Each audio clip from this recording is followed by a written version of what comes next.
స్తోత్రములు కలుగును గాక. ఈ ఉదయకాల సమయమున మరొకసారి దేవునికి సన్నిధిలో మనమందరం కూడా చేరి ఉన్నాం.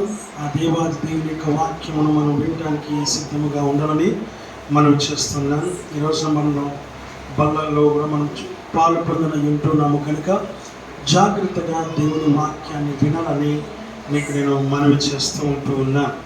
చూడండి ఒకసారి రోమిలకు రాసినటువంటి పత్రిక 6వ అధ్యాయము 6వ వచనం ఒకసారి మనం చదువుకుందాం. Romans chapter 6 verse 6. ఏమనగా మనమికను పాపమునకు దాసులము కాకుండాటకు పాప శరీరము నిరర్ధకమగునట్లు మన ప్రాచీన స్వభావమును ఆయనతో కూడా సిలువ వేయబడనని ఎరుగుదుము. ప్రార్థన చేసుకుందాం. వారిగా ప్రేమించిన మా పరలోక తండ్రి, మీ నామానికి వందనాలు, స్తోత్రాలు, స్తుతులు, కృతజ్ఞతాస్తుతులు మేము చెల్లిస్తూ ఉంటున్నాము నాయన. మరొకసారి మీ సన్నిధిలో చేరిన నన్ను మమ్మల్ని జ్ఞాపకం చేసుకుని వేడుకుంటున్నాం. వినగలిగే చెవులు, గ్రహించగలిగే హృదయములు, మనస్సును మాకు అనుగ్రహించమని వేడుకుంటున్నాం.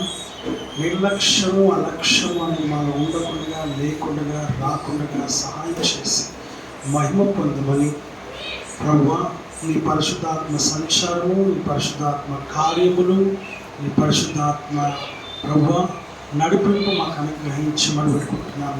నన్నుగా మీరు మరుగుపరిచి నాలో నుంచి సూటిగా స్పష్టంగా ప్రభువా మీ అధికారంగా ఉన్న స్వరములు వినిపించి నీ వాక్యం ద్వారా మాతో మాట్లాడి మమ్మల్ని సరిచేసి సరిదిద్ది సమకూర్చి బాగుపరిచి స్వస్థపరిచి నడిపించమని యేసు క్రీస్తు నామములో అడిగి వేడుకొనుచున్నాము తండ్రి.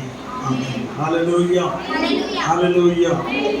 బలలో ఉన్నటువంటి ప్రాముఖ్యత మనము తెలుసుకోవాలి.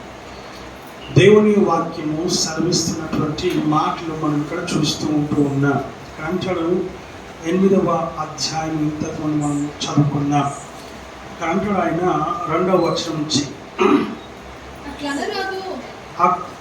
8వ అధ్యాయం 2వ వచనం, క్రీస్తు యేసునందు జీవమునిచ్చు ఆత్మ యొక్క నియమము పాప మరణముల నియమము నుండి నన్ను విడిపించను. ఎట్లనగా ధర్మశాస్త్రము దేనిని చేయ జాలకపోయెనో దానిని దేవుడు చేసెను. ఆమేన్. హల్లెలూయా. కరెక్ట్గా క్రీస్తు యేసునందు జీవము నిచ్చు ఆత్మ యొక్క నియమము ఏదైతే ఉందో పాప మరణముల నియమము నుండి నన్ను విడిపించను. పాప మరణముల నియమము నుండి దేవుడు మనలను విడిపించినాడు. కాబట్టి వాక్యం సెలవిస్తుంది, బలలో పాల్గొనడం వలన పాప మరణముల నుండి నియమము నుండి దేవుడు మనల్ని ఏం చేశాడు? విడిపించినాడు అన్న సంగతిని జ్ఞాపకం చేశాడు. ధర్మశాస్త్రం ఏదైతే చేయజాలకపోయిందో దాన్ని యేసు క్రీస్తు ప్రభువు చేసినట్టుగా చూస్తున్నాం. 3వ వచనం 4వ వచనంలో చూసినప్పుడు ఆయన అంటాడు, శరీరమును అనుసరింపక ఆత్మను అనుసరించి నడుచుకొని మన యందు ధర్మశాస్త్ర సంబంధమైన నీతి విధి నెరవేర్చబడవలనని పాప పరిహారము నిమిత్తము దేవుడు తన సొంత కుమారుణ్ణి పాప శరీర ఆకారముతో పంపి ఆయన శరీరమందు పాపమునకు శిక్ష విధించెను. ఏం చేశారంట? ఆయనను పంపించి పాప శరీరమందు ఉన్నటువంటి మనము ఆ పాప శరీర ఆకారంతో పంపిన యేసు క్రీస్తు ప్రభువుకు ఆయన శిక్షను విధించినట్టుగా చూస్తున్నాం. ఎవరిని శిక్షించినాడు ఆయన అని అంటే యేసయ్యను శిక్షించాల. యేసయ్య శరీరాకారముగా వచ్చినాడు కనుక ఆ శరీరమునకు ఆయన శిక్ష విధించినాడు. ఏ శరీరంతో అయితే మనము తప్పులు చేస్తున్నామో, పాపములు చేస్తున్నామో, నోటితో, చూపుతో, వినికిడితో మనము అబద్ధాలు, పాపాలు, దోషాలు, అపరాధాలు, అతిక్రమ క్రియలు ఏవైతే చేస్తూ ఉన్నామో ఆ శరీరమునకు ఆయన మనకు శిక్ష విధించాల్సింది. ఆ శిక్ష మనకు విధించకుండా మన నిమిత్తము ఆయన తన కుమారుడైన యేసు క్రీస్తు ప్రభువును ఈ లోకమునకు పంపించి ఆయన శరీరమందు మనకు పాప శరీరమునకు శిక్ష విధించినట్టుగా చూస్తున్నారు. పాప మరణముల నుండి మనల్ని విడిపించడానికి మనం దేనికైతే భయపడుతున్నామో, ఏ విషయమైతే మనం ఈ లోకంలో భయపడుతున్నామో ఆ భయపడే దానికి ఆయన శిక్ష విధించేసినాడు. శిక్ష విధించి నిన్ను విడిపించినట్టుగా చూస్తూ ఉన్నాడు. ఇప్పుడు శిక్ష విధించినటువంటి మనకు మన శరీరానికి విధించాల్సిన శిక్షను యేసయ్య శరీరానికి శిక్ష విధించినప్పుడు మనకు విడుదల కలిగినట్టుగా మనం చూస్తూ ఉన్నాం. మరి ఇప్పుడు ఎలా ఉండాలి మనము అని అంటే కింద మనం చూస్తూ ఉంటాం. చదవండి దయచేసి. ఏలైనగా శరీరానుసారమైన మనస్సు, చూసారా, శరీరానుసారమైన మనస్సు దేవునికి విరోధమై ఉన్నది. శరీరానుసారమైన శరీరమును దాన్ని అనుసరించేటువంటి ఏదైతే ఉందో, మనం దేన్నైతే అనుసరిస్తున్నామో అది మనకి ఏం చేస్తుందంట? విరోధముగా ఉన్నది. మనం విరోధముగా దేవునికి ఉన్నాము. ఒకవేళ నువ్వు శరీరానుసారమైన మనస్సును అనుసరించినట్లయితే ఆ శరీరం ఏదైతే ఉందో నువ్వు దేవునికి విరోధిగా చేస్తుంది. దేవునికి విరోధంగా, దేవునికి విరోధిగా, దేవునికి శత్రువుగా చేస్తుంది. తర్వాత ఏమంటున్నా ఇంకా? అది దేవుని ధర్మశాస్త్రమునకును లోబడదు, అనగా ఆజ్ఞకు లోబడదు. పాపము చేయు ప్రతివాడు ఆజ్ఞను అతిక్రమిస్తూ ఉన్నాడు. ఆజ్ఞ అతిక్రమమే పాపము అని చెప్పబడుతూ ఉంది. సో ఆ ఆజ్ఞకు, ధర్మశాస్త్రమునకు లోబడట్లేదు. కనుకనే యేసయ్య వచ్చాడు దాన్ని నెరవేర్చడానికి. ఆయన తండ్రి అయిన దేవుని యొక్క శాసనము లేక మాటను, ఆజ్ఞను నెరవేర్చడానికి ఆయన మాట విని కిందికి వచ్చాడు. అదే నెరవేర్పు.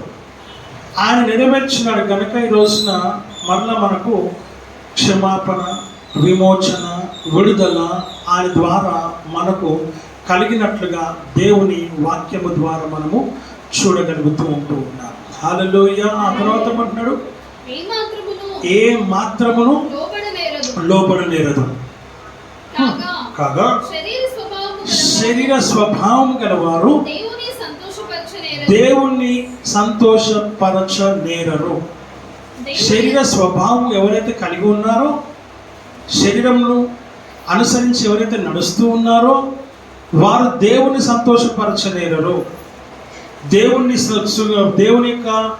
దేవుని ఆనందపరచలేరు, దేవుని తృప్తిపరచలేరు, దేవుని సమాధానపరచలేరు. తర్వాత ఏమంటుంది?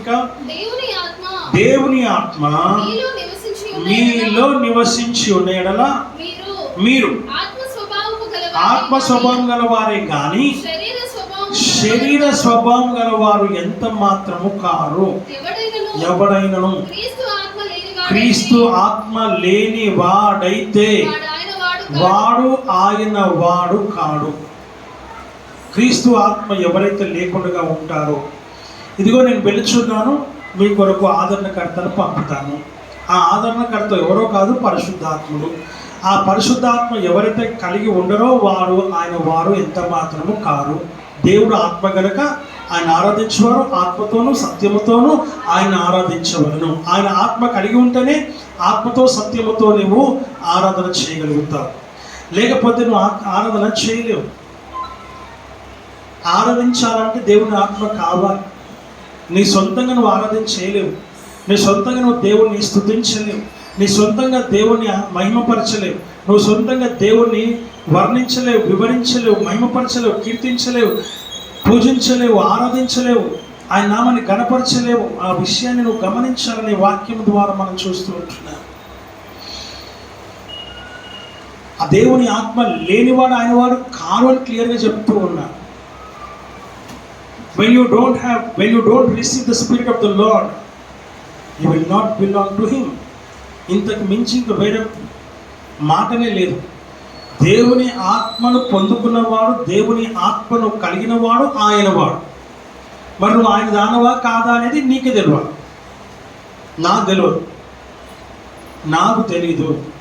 నువ్వు ఆయన దానవా, ఆయన వాడవా కాదా అనేది నీకు మాత్రమే పర్సనల్గా తెలుసు, వ్యక్తిగతంగా నీకు మాత్రమే తెలుసు. అందుకని దేవుని ఆత్మను పొందుకున్నవాడు దేవుని ఆజ్ఞకు లోబడతాడు. దేవుని ఆత్మను పొందుకున్నవాడు దేవుని ఆరాధించగలుగుతాడు.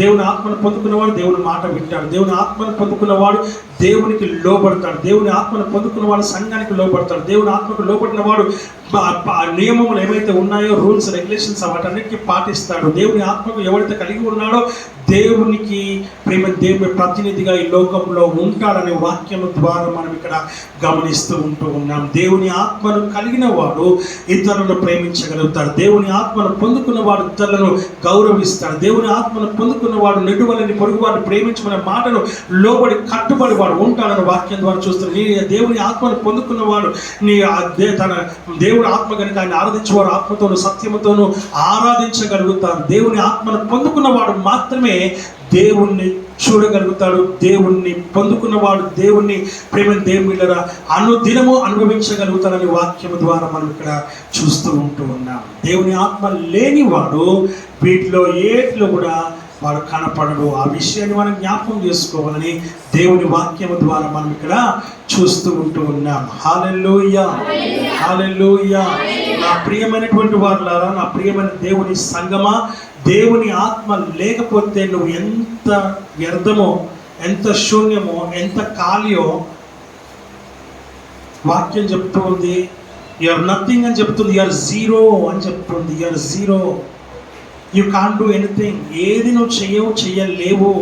నువ్వు ఆ విషయాన్ని గమనించాలని దేవుని వాక్యము ద్వారా మనం ఇక్కడ చూస్తూ ఉన్నాము. హల్లెలూయా, హల్లెలూయా. వాక్యం సెలవిస్తూ ఉంది దేవుని ఆత్మను పొందుకునేటువంటి, దేవుని ఆత్మను కలిగి మనం జీవించాలని వాక్యం ద్వారా మనము చూస్తూ ఉన్నాం. ఇంకా కింద ఏమంటాడండి? క్రీస్తు మీలో ఉన్న ఎడల మీ శరీరము పాప విషయమై మృతమైనది గాని మీ ఆత్మ నీతి విషయమై జీవము కలిగి ఉన్నది. ఆమేన్, హల్లెలూయా. క్రీస్తు మీలో ఉన్న ఎడల మీ శరీరము పాప విషయమై మృతమైనది గాని మీ ఆత్మ నీతి విషయమై ఏమై ఉందంట? జీవము కలిగి ఉన్నది. ఆమేన్, హల్లెలూయా, హల్లెలూయా. క్రీస్తు మీలో ఉన్నట్లయితే మీ శరీరము పాప విషయమై ఏమైతుంది? మృతమైతుంది, చనిపోతుంది. తర్వాత క్రీస్తు యేసు కానీ మీ ఆత్మ నీతి విషయమై ఏం కలిగి ఉందంట? నీతి విషయం అనగా క్రీస్తు కొరకు నీవు జీవము కలిగి ఉన్నావు. నువ్వు దేవుని జీవమును కలిగి ఉన్నావు. దేవుని వాక్యం స్పష్టంగా మనకు తెలియజేస్తా ఉన్నటువంటి మాట, ఆత్మ నీతి విషయమై జీవము కలిగి ఉన్నావు. నువ్వు క్రీస్తుతో ఉంటే ఆత్మను పొందుకుంటే. అందుకే ఇక్కడ వాక్యం స్పష్టంగా తెలియజేస్తుంది, క్రీస్తు మీలో ఉన్న ఎడల అమ్మ చదవది, మీ శరీరము పాప విషయమై ఏమైందంట? మృతమైంది. పాప విషయంలో మృతమైపోయింది, చనిపోయింది. క్రీస్తు మీలో ఉన్నట్లయితే ఇంకా పాపమునకు చోటు లేదు అని దాని అర్థం. ఇక దానికి పాపమునకు చోటే లేదు. దోషములకు, అపరాధములకు, తప్పులకు, అబద్ధములకు, దొంగతనములకు, మోసములకు, లోకానుసారమైన వాటికి ఎంత మాత్రము చోటు లేదు. చనిపోయాడు అనే విషయాన్ని మనం గమనించాలి. కానీ క్రీస్తు ఆత్మ నీతి విషయమై మాత్రం నువ్వు ఏం చేస్తున్నావు? క్రీస్తు కొరకు నీ జీవము కలిగి నువ్వు ఉంటావు అన్న సంగతిని గ్రహించాలని దేవుని వాక్యం ద్వారా చూస్తున్నాం. బలలో మనం ఎందుకు పాల్గొనాలి? కింద వచనం చూద్దాం. ఎందుకు మనం పాల్గొనాలి? మృతులలో నుండి యేసును లేపిన వాని ఆత్మ మీలో నివసించేలా, మృతులలో నుండి క్రీస్తు యేసును లేపిన వాడు చావునకు లోనైన మీ శరీరములను కూడా మీలో నివసించుచున్న తన ఆత్మ ద్వారా మనల్ని ఏం చేస్తాడంట? జీవింప చేస్తాడు. చూసారా? ఎందుకు మనం పాల్గొనాలి అని అంటే, బలలో మనం ఎందుకు పాల్గొనాలి అని అంటే ఇది మూల కారణం. చాలా స్పష్టంగా, మృతులలో నుండి యేసును లేపిన వాని ఆత్మ మీలో నివసించిన యెడల, మృతులలో నుండి క్రీస్తు యేసును లేపిన వాడు చావునకు లోనైన మీ శరీరమును సైతము, అనగా క్రీస్తుకు మరణం లేదు కాబట్టి అందుకు ఆ మాట చెప్పలేదు. మన శరీరము మరణానికి లోనవుతుంది కాబట్టి మన శరీరంలోని స్పష్టంగా తెలియజేస్తూ ఆ శరీరంలో ఆయన లేపుతాడని వాక్యం చెప్తాడు. ఏవేటి లేపుతాడంట? మనము ఈ శరీరము మరణానికి లోనవుతుంది కాబట్టి ఈ శరీరంలో ఆయన తిరిగి లేపుతాడు. ఆ ఆత్మ నీలో నివాసము చేస్తే, ఏ ఆత్మ? క్రీస్తు ఆత్మ నీలో నివాసము చేస్తే, క్రీస్తును లేపిన వాని ఆత్మ నీ శరీరము మరణానికి లోనైనటువంటి నీ శరీరము సైతము లేపుతుంది అని వాక్యం ద్వారా మనం చూస్తూ ఉంటాం. హల్లెలూయా! ఇంతకంటే గొప్ప నిరీక్షణ ఎవరైనా ఇవ్వగలుగుతారా? ఇంతకన్నా గొప్పగా మీకు ఎవరైనా మిమ్మల్ని విశ్వాసమును కలిగించగలుగుతారా? ఇంతకంటే గొప్ప నమ్మకం ఎవరైనా నీకు పుట్టించగలరా? వాక్యం స్పష్టంగా తెలియజేస్తున్నటువంటి మాటను మనం ఇక్కడ చూస్తూ ఉంటూ ఉన్నాం. నా ప్రేమైనటువంటి వారులారా, ఇంకొక మాట మనం చూద్దాం. చూడండి ఒకసారి.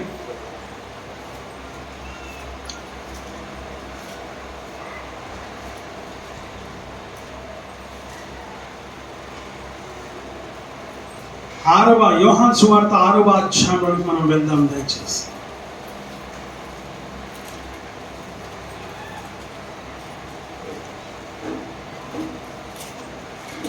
నా 53వ వచనం నుంచి చదువుదాం. కావున ఇట్లని మీరు మనుష్య కుమారుని శరీరంలో తిని ఆయన రక్తము త్రాగితేనే గాని మీలో మీరు జీవము కలిగిన వారు కారు. నా శరీరమును తిని నా రక్తము త్రాగితేనే గాని త్రాగువాడే నిత్య జీవము కలిగిన వాడు. అంత్య దినమున నేను వానిని లేపుదును. నా శరీరము నిజమైన ఆహారము, నా రక్తమును నిజమైన పానీయమునై ఉన్నది. నా శరీరమును తిని నా రక్తమును త్రాగువాడు నా యందు నేనును వాని యందును నిలిచియుందు. ఆమేన్. చాలండి. ఇప్పుడు వాక్యం ఏమంటుందంటే, మొదటిగా మనం తెలుసుకోవాల్సిన సత్యం ఏంటిదనంటే, అంత్య దినమున నేను వానిని లేపుదును. నువ్వు అంత్య దినాన లేపబడాలి అని అంటే ఆయన శరీరంలో నువ్వు పాల్గొనాలి, ఆయన రక్తంలో నువ్వు పాల్గొనాలి. అనగా ఆయన శరీరంలో తినాలి, ఆయన రక్తమును నువ్వు పానీయము చేయాలి. నువ్వు మారు మనసు పొంది రక్షణ పొంది అక్కడితో ఆగిపోకూడదు. బాప్తిసము తీసుకోవాలి, అక్కడితో ఆగిపోకూడదు. బలలో ఖచ్చితంగా నువ్వు పాల్గొనాలి. అనగా ఆయన శరీరంలో ఆయన రక్తంలో నువ్వు పాలి భాగస్థుడవి కావాలి. అలా కాని నాడు నీవు అంత్య దినమున, అనగా దేవుడు కడబూర స్వరమును వినిపించి ఎవరినైతే సంఘముగా లేపుతాడో దానికంటే ముందు మృతులైనటువంటి వారిని లేపుతాడు ఆయన. క్రీస్తు యేసునందుండి మృతులైన వారు మొదట లేపబడదని వాక్యం చెప్తుంది. సంఘము ఎత్తబడక ముందు ఈ మృతులైన వారు లేస్తారు, దేవుడు లేపుతాడు. ఆ లేపినటువంటి సమయాన వాక్యం చెప్తున్నటువంటి మాటలు మనం ఇక్కడ చూస్తూ ఉంటూ ఉన్నాం. నీ దేవుడిని నువ్వు లేపబడాలి అని అంటే, నువ్వు లేయాలి అని అంటే ఆయన శరీరమును ఆయన రక్తమును పానీయము చేయాలి. వాయ్ ఎందుకు?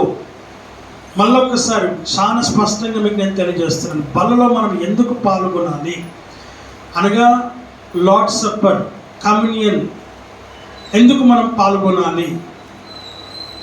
ఈ బలలో మనం పాల్గొనడానికి గల కారణం ఏంటి? బల్ల మనకు ఎందుకు అవసరము? దేనికి ఈ బల్ల అని అంటే, బల్ల ఈజ్ నథింగ్ బట్ ఏదనంటే, ప్రభు బల్ల అనగానే ఆయన శరీరము ఆయన రక్తమును అని మన వాక్యం ద్వారా చూస్తూ ఉన్నాం.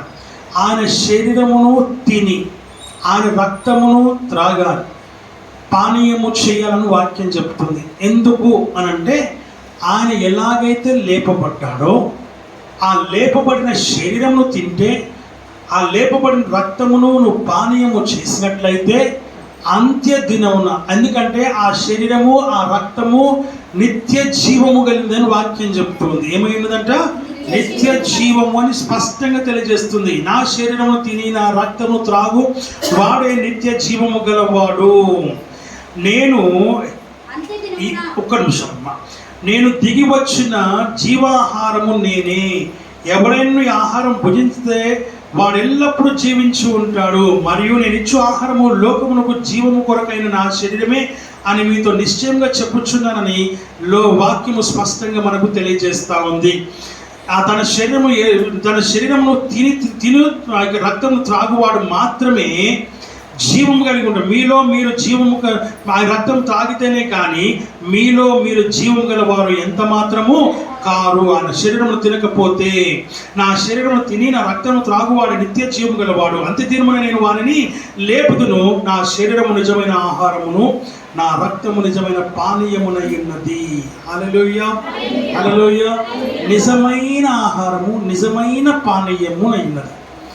నేను నిజమైన ద్రాక్షావల్లిని, నేను నిజమైన ద్రాక్షావల్లిని అని చెప్తున్నాడు. నేను నిజమైన ఆహారమును, నేను నిజమైన పానీయమును. నన్ను తింటేనే తప్ప, నన్ను త్రాగితేనే తప్ప నీవు, ఆయనకు మరణం లేదు కాబట్టి ఆ ఆహారమును ఆ పానీయమును నువ్వు సేవిస్తేనే తప్ప నువ్వు లేపబడతావు. ఎప్పుడైతే ఆయన, ఇప్పుడు మనలో డిఎన్ఏ ఉంటుంది, ప్రతి ఒక్కరికి ఒక్కొక్క డిఎన్ఏ ఉంటుంది. ఆయన డిఎన్ఏ మనలో ఉండాలి అంటే ఆయన శరీరమును తినాలి, రక్తమును పానీయము చేయాలి. ఆ దినాన ఆ శరీరము ఆ రక్తం మనలో జీవము కలిగి ఉంటుంది. ఆ జీవం కలిగిన శరీరము ఆ జీవం కలిగినటువంటి రక్తము ఈ మృతమైన ఈ శరీరాన్ని ఏం చేస్తుంది? లేపుతుంది. అంత్య దినాన నిన్ను లేపుతుంది. ఆ రెండవ రాకడలో నిన్ను లేపుతుంది.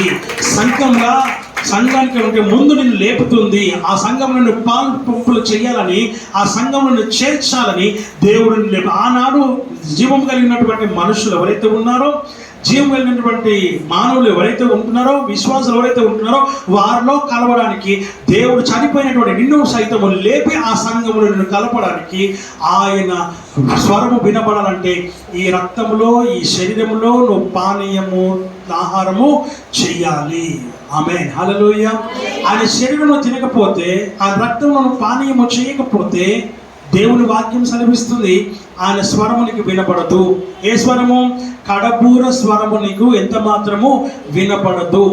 వినపడనటువంటి స్వరము నువ్వు వినపడకపోతే నువ్వు లేపబడలేవు అన్న సంగతిని నువ్వు గ్రహించాలని దేవుని వాక్యము ద్వారా మనం ఇక్కడ గమనిస్తూ ఉంటున్నాం. అంత్య దినమున నువ్వు లేపబడాలంటే దీంట్లో నువ్వు పాలు పంపులు పొందాలి.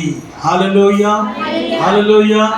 ఎంత ఎక్కువగా నువ్వు ఆయన శరీరాన్ని తింటే, ఎంత ఎక్కువగా రక్తాన్ని త్రాగితే అంత ఎక్కువగా, ఆమేన్, హల్లెలూయా, హల్లెలూయా, నీ శరీరంలో అది ఇమిడిపోతుందన్న సంగతిని జ్ఞాపకం చేసుకోవాలి.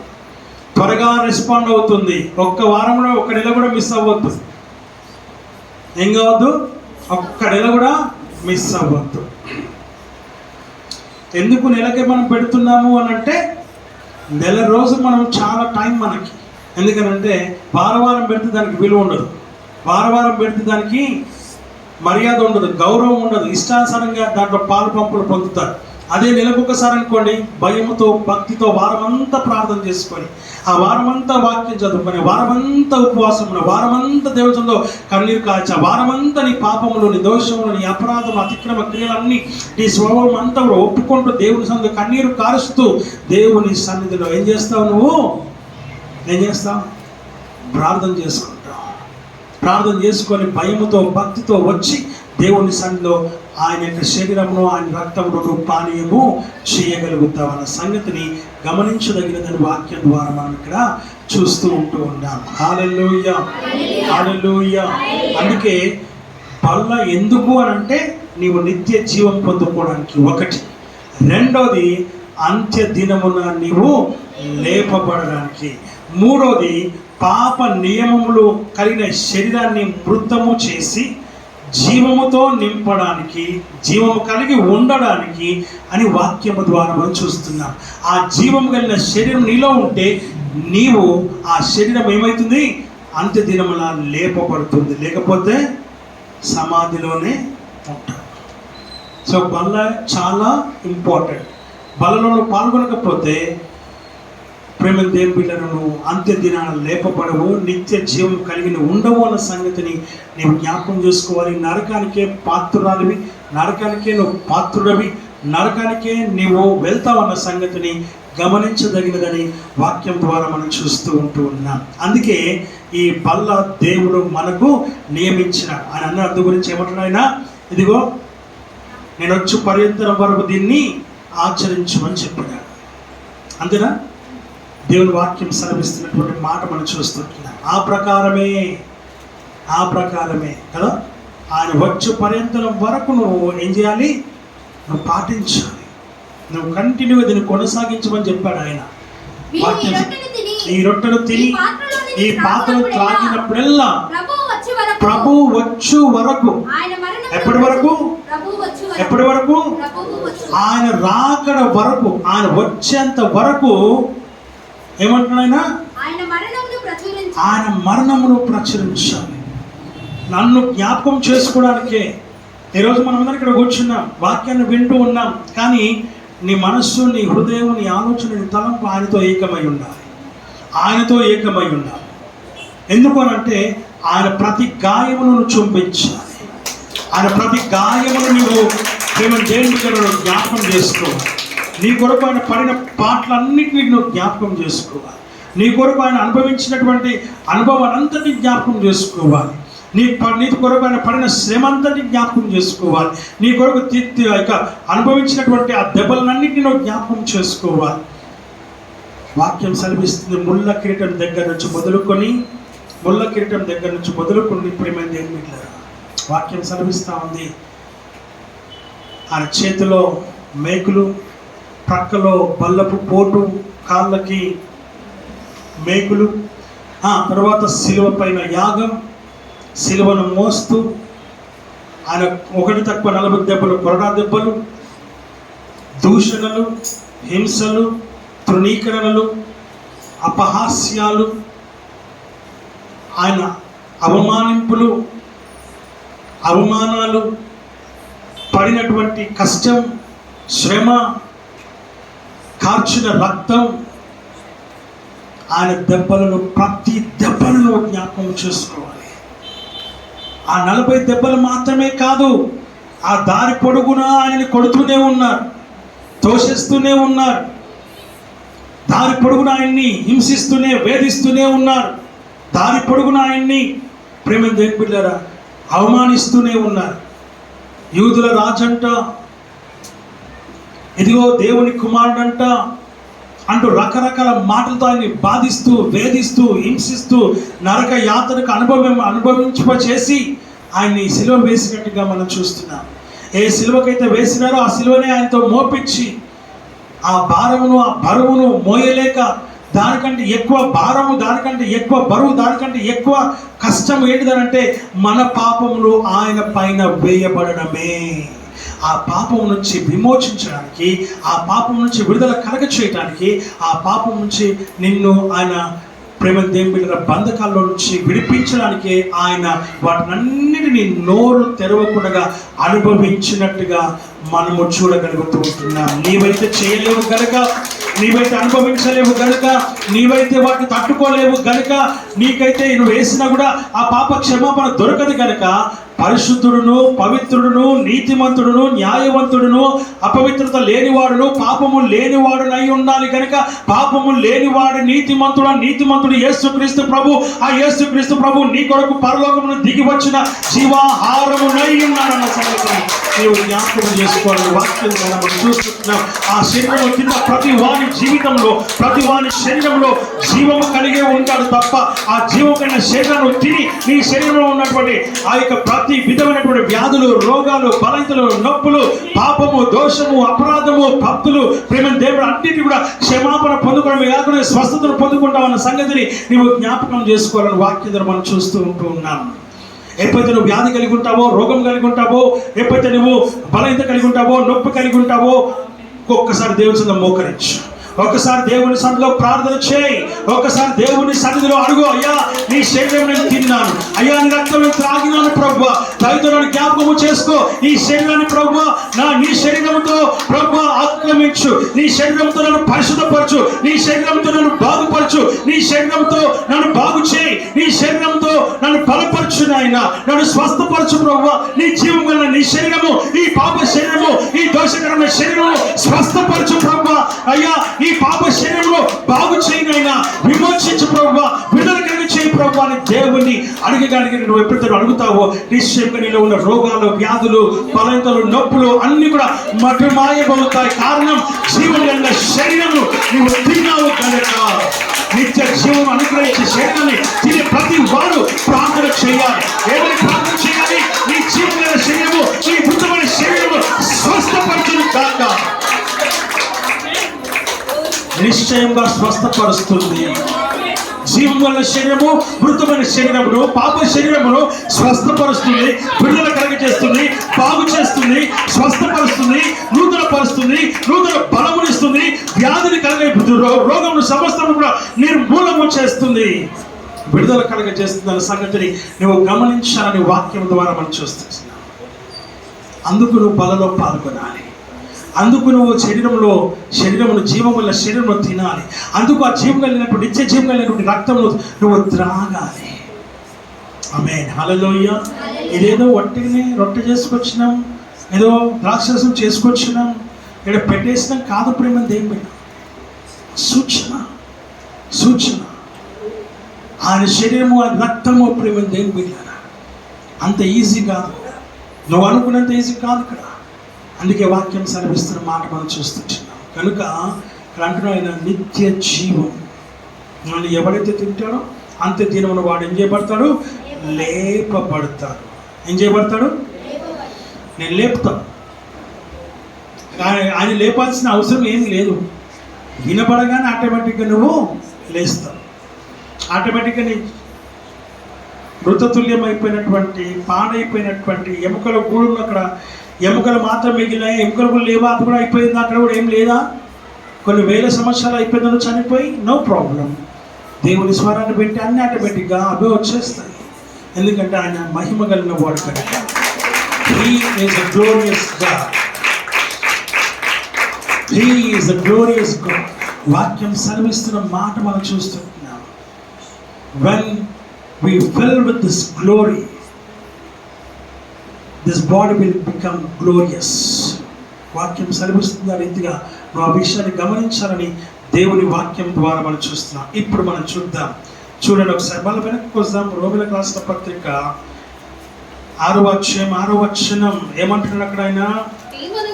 ఏమనగా మన విక్కను పాపమునకు దాసులము కాకుంటకు పాప శరీరము నిరర్ధక మగ్గునట్లు మన ప్రాచీన స్వభావము ఆయనతో కూడా సిలువ వేయబడినని ఎరుగుదాము.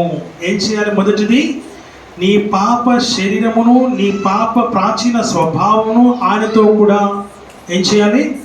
సిలువ వేయబడాలి. ఏం చేయబడాలి? సిలువ వేయబడాలి. ఎంత చక్కటి మాట! పాపమునకు దాసులము కాకున్నటకు పాప శరీరము నిరర్ధకమగునట్లు మన ప్రాచీన స్వభావం ఏదైతే ఉందో ఆయనతో కూడా సిలువ వేయబడెను. నువ్వు వేయబడాలి, సిలువ వేయబడాలి. దేనికి? ప్రాచీన స్వభావం, పాత స్వభావం, పాప శరీరము నిరర్ధకమగునట్లు. ఇంకా అది పనికి రాకుండా చెయ్యబడాలి అని అంటే ఎందుకు నువ్వు బలలో పాల్గొనాలి అని అంటే నీ పాప స్వభావమును, ప్రాచీన స్వభావమును సిలువ వేయబడుటకు. దానిపైన అంటాడు చక్కటి మాట మనం చూస్తున్నాం ఏంటంటే, దానిపైన పాప శరీరము నిరర్ధకమగునట్లు. పాప శరీరం ఏదైతే ఉందో అది నిరర్ధకం, అది పని చేయకూడదు. పని చేయకూడదు అంటే నీకు బిర్యానీ అలవాటు ఉంది, బాగా తినడం. ఏం తింటే అలవాటు ఉంది? నీకు ఇష్టం, బిర్యానీ తినడం ఇష్టం నీకు. ఇప్పుడు మారుమనసు పొందినాక, రక్షణ పొందినాక బిర్యానీ మానేయాలి. అంటే ఎగ్జాంపుల్ హల్లెలూయా. దేవుడు బిర్యానీ ఏది ఇష్టం? మనం అందరం ఏమంటామంటే ఖచ్చితంగా కూర్చున్నాం కాబట్టి ఖచ్చితంగా మనం ఏమంటాం? దేవుడే అంటాం. అబద్ధం. ఆమేన్. హల్లెలూయా. మనకు ఏదైతే ఇష్టం ఉందో దానిని త్యాగం చేయడమే దేవుని ప్రేమ. మనకి ఇష్టమైంది ఇక మనము చేయకుండా ఉండాలి. లోకానుసారంగా శరీరానుసారంగా వాళ్ళకి ఏదైతే ఇష్టంగా ఉందో దాన్ని వదిలేయటమే దేవుని ప్రేమ కలిగి ఉండడం. దాన్ని వదిలేయటం, మరణానికి తీసుకొని పోయేదాన్ని వదిలిపెట్టడం, పాపమునకు లోన్ చేసేదాన్ని వదిలిపెట్టడం, శాపమును కలిగజేసేదాన్ని వదిలిపెట్టడం. అందుకే వాక్యం పాపము నిరర్ధకమగునట్లు, పాప శరీరము నిరర్ధకమగునట్లు, అది పని చేయకుండా ఉండునట్లు. కొన్నిసార్లు మనం ఈ మధ్యకాలంలో ఒక సిమ్ తీసుకుంటే 2 months 3 months మనం వాడలేకపోతే ఏమైపోతుంది? డిజాల్వ్ అవుతుంది, పనికిరాదు, పని చేయదు. నువ్వు దాన్ని యాక్టివేట్ చేయలేదు కాబట్టి. యాక్టివేట్ కావాలంటే నువ్వు మళ్ళీ వెళ్ళి ఆఫీస్కి వెళ్ళాలా, లేకపోతే ఏ కంపెనీ అయితే ఆఫీస్కి వెళ్ళేసి అక్కడ వాళ్ళతో మళ్ళీ మాట్లాడి అది ఇంకొకరికి యాక్టివ్ కాకపోతే అప్పుడు దాన్ని నీకు డబ్బులు తీసుకొని మళ్ళీ దీన్ని నీకు యాక్టివ్ చేస్తారు, ఇంకొకరికి ఇవ్వకపోతే. లేకపోతే పోయినట్టే లెక్క. అట్లా ఈ పాప శరీరము నిర్ధకం పనికి రాకుండా చేయాలి, సమాధి చేయాలి. ఇంక దాంతో మనకు పని లేదు. ఆ విషయాన్ని ఇక్కడ వాక్యం స్పష్టంగా తెలియజేస్తుంది. కనుక పాపము శరీరము నిరర్ధకం అగ్గునట్లు నీ ప్రాచీన స్వభావం ఏదైతే ఉందో పాపపు పురుషుడు, పాత పురుషుడు అని వాక్యం చెప్తుంది. పాత స్వభావము ఏదైతే ఉందో ఆయనతో కూడా నువ్వు ఏం చేయాలి? సిలువ వేయబడాలి. ఏం చేయబడాలి? సిలువ వేయబడాలి. మొదటిది ఫస్ట్ పాయింట్ ఏంటిదంటే ఫస్ట్ పాయింట్ ఏంటిది చెప్పండి మాట. ఏం సిలువ వేయబడాలి? నీ పాత స్వభావాన్ని, పాత జీవితాన్ని, మారు మనసుకు ముందు ఏదైతే జీవించినావో ఆ పాత జీవితాన్ని నువ్వు సిలువ వేయాలి. First point. రెండో పాయింట్ మనం చూద్దాం దయచేసి చూడండి ఒకసారి. నాలుగో వచనం. కాబట్టి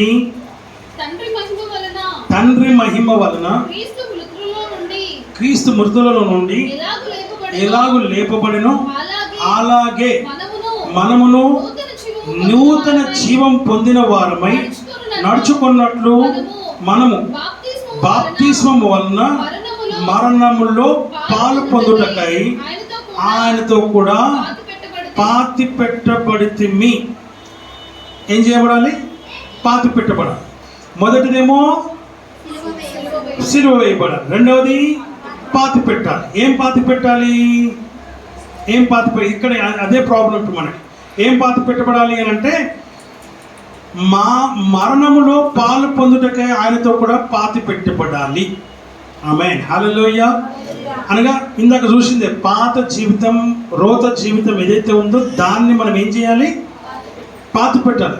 దేంట్లో పాతి పెడుతున్నాము? బాప్తిస్మములో పాతి పెడుతూ ఉన్నాం. మనం ముంచబడి లేపబడుతున్నాం, అనగా పడుకోబెట్టబడి తిరిగి లేపబడుతూ ఉన్నాం. కనుక వాక్యం చెప్తున్న మాట మనం చూస్తున్నాం, మనం పాతి పెట్టాలి.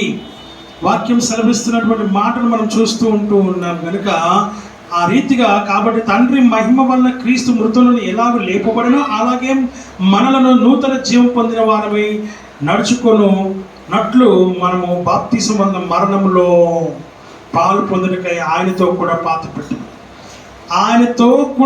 పెట్టబడాలి. అంటే దాని అర్థం ఏంది? ఏం పాతి పెట్టాలంటే ఆయనతో కూడా పాతి పెట్టబడే జీవితం మనకు కావాలి. ఆయన శుక్రవారం పాతి పెట్టబడ్డాడు, ఆదివారంలో ఉదయకాలమే ఆయన లేపబడ్డాడు. సో విషయం ఏంటంటే నీవు కూడా అంతే ఆయనతో కూడా పాతి పెట్టబడాలి. మళ్ళీ ఆయనతో కూడా లేపబడాలా వద్దా? ఆయనతో కూడా లేపబడాలి. నువ్వు ఆయన బిడ్డవైతే, నువ్వు ఆయన కుమారుడవైతే, ఆయన కుమార్తెవైతే, ఆయన సొత్తు అయితే, ఆయన జనాంగం అయితే, ఆయనతో పిలువబడిన వాడవైతే, ఈ లోకానికి ప్రతి ఒక్కరిని దేవుడు పిలిచాడా? రోమీయులకు రాసిన పత్రిక 8వ అధ్యాయం దేవుని ప్రేమించే వారికైనా కానీ సంకల్పము చొప్పున పిలువబడినటువంటి వారు ఆయన సంకల్పము చొప్పున పిలువబడిన ప్రతి వాడు కూడా ఈ లోకములో ఉన్నాడు గనుక మనమందరం పిలువబడ్డ ప్రతి ఒక్కడు కూడా ఏం చేయబడాలి? ఇప్పుడు ఇక్కడ ఆయనతో కూడా పాతి పెట్టబడాలి. ఏం పాతి పెట్టబడాలంటే నువ్వే పాతి పెట్టబడాలి. నీకు నీవే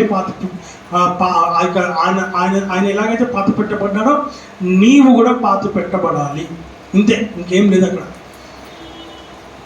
వాక్యం సెలవిస్తున్న మాట మనం చూస్తున్నాం. ఆయన ఎలాగైతే మరణంలోకి ప్రవేశించినాడో నీవు కూడా మరణంలోకి ప్రవేశించాలి. ఆయన ఎలాగైతే పాతి పెట్టబడ్డాడో నువ్వు అలాగే పాతి పెట్టబడాలి. ఆయన ఎలాగైతే లేపబడ్డాడో నువ్వు అలాగే లేపబడాలి. ఆయన ఎలాగైతే ప్రేమ దేవుడు పై నుంచి కిందికి రానయ్యున్నాడో నువ్వు కింద నుంచి పైకి రావాలి. అంతే difference. There is no difference between you and Jesus Christ. ఆ విషయాలను గమనించదగిన వాక్యం ద్వారా మనం ఇక్కడ చూస్తూ ఉన్నాం. హల్లెలూయా, హల్లెలూయా. కనుక నా ప్రియమైనటువంటి వారు, మొదటిది ఏంటిది? సిలువ వేయబడాలి. రెండవది పాతి పెట్టబడాలి. మూడవది మనం చూడండి ఒకసారి. కొలస్సీలకు రాసిన పత్రిక 3వ అధ్యాయం 1వ వచనం. Colossians chapter 3 verse 1. మీరు క్రీస్తుతో కూడా లేపబడిన వారైతే పైనున్న వాటినే వెతుకుడి, అక్కడ క్రీస్తు కుడి పార్శ్వమున కూర్చుని ఉన్నాడు. మనము లేపబడితే పైనున్న వాటినే వెతకాలి. ఏం చేయాలంట? మనం లేపబడితే పైనున్న వాటినే వెతకాలి. పైన వాటిని వెతకాలి. ఏమున్నాయి పైన వాటిని వెతకాలంటే దాని అర్థం ఏంటిది? మీకు అందరికి బాగా తెలిసిన విషయమే. ఈ భూమి ఆకర్షణ కలిగినటువంటిది. మనకు సైన్స్ కూడా చెప్తా ఉంది, ఏది పైకి వేసినా మళ్ళీ కిందికి వస్తుంది. ఇది మనం చదువుకునేటువంటి పుస్తకాల్లో క్లాసెస్లో మనకుంది కదా. పైకి ఏది వేసినా కూడా కిందికి రావాల్సిందే. కానీ అది ఎక్కడి వరకు? కొంత దూరం వరకే. దాని తర్వాత కిందికి రావు. అక్కడ గాలి ఉండదు, శూన్యం ఉంటుంది కాబట్టి పైకే ఉంటుంది, పైన ఉండిపోతుంది అంతే. ఆ విషయాన్ని గమనించాలని వాక్యం ద్వారా మనం చూస్తూ ఉంటాం. కాబట్టి ప్రేమ దేవుని బిడ్డలారా, ఆకర్షణ అనగా భూమి ఆకర్షణ, లోకము ఆకర్షణ. లోకంలో ఉన్నవన్నీ కూడా మనం ఏం చేస్తాయి? ఆకర్షింపచేస్తున్నాయి. ఆకర్షింపచేసి మనం ఏం చేస్తున్నాయి అని అంటే దానికి లోను చేస్తూ ఉన్నాయి. అందుకే దేవుడు ఏమంటున్నాడంటే ఇంకా మనం వాటన్నిటిలో మనం డీప్గా వెళ్ళడానికి లేదు ఇక్కడ. కాబట్టి లోకంలో ఏవైతే ఉన్నాయో అవన్నీ మనం ఆకర్షిస్తున్నాయి. మనం చూస్తున్నాయి అన్నీ మనకు కావాలనిపిస్తుంది. అవన్నీ ఎప్పుడు దొరుకుతాయి?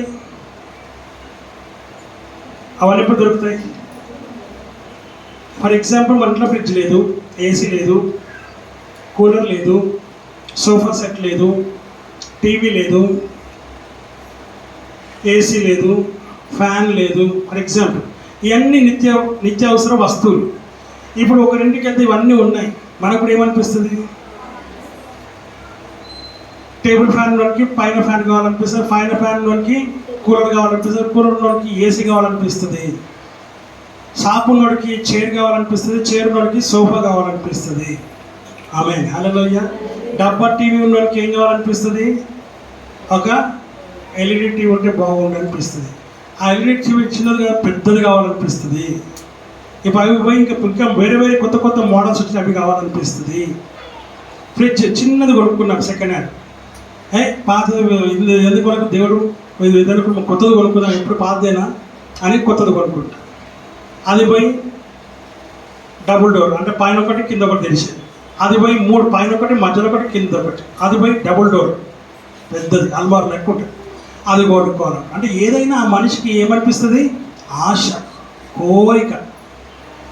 ఒకప్పుడు 100 రూపాయల చీర, ఇప్పుడు 1000 రూపాయల చీర, తర్వాత 5000 చీర, 10,000 చీర.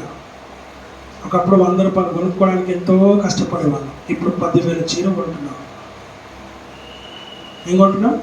10,000 చీర కొంటున్నాం. లేని వాళ్ళు అనుకుంటున్నాం ఆ 10,000 ఉంటే మాకు రేషన్ వస్తుంది, మా 4 చీరలు వస్తాయి, 4 వస్తువులు వస్తాయి, రకరకాలుగా ఆలోచిస్తారు. ఉన్నవాడిది ఒక లెక్క, లేనివాడిది ఇంకో లెక్క. ఆమేన్, హల్లెలూయా. ఇవాళ రేపు లేనోడు వాళ్ళు అందరూ ఉన్నోడే అయిపోయింది. ఎందుకంటే లేకపోయినా కొనుక్కుంటున్నాం, ఈఎంఐలు పెట్టుకుంటున్నాం, లోన్లు పెట్టుకుంటున్నాం, చిట్టీలు వేసుకుంటున్నాం, అప్పులు తెచ్చుకుంటున్నాం.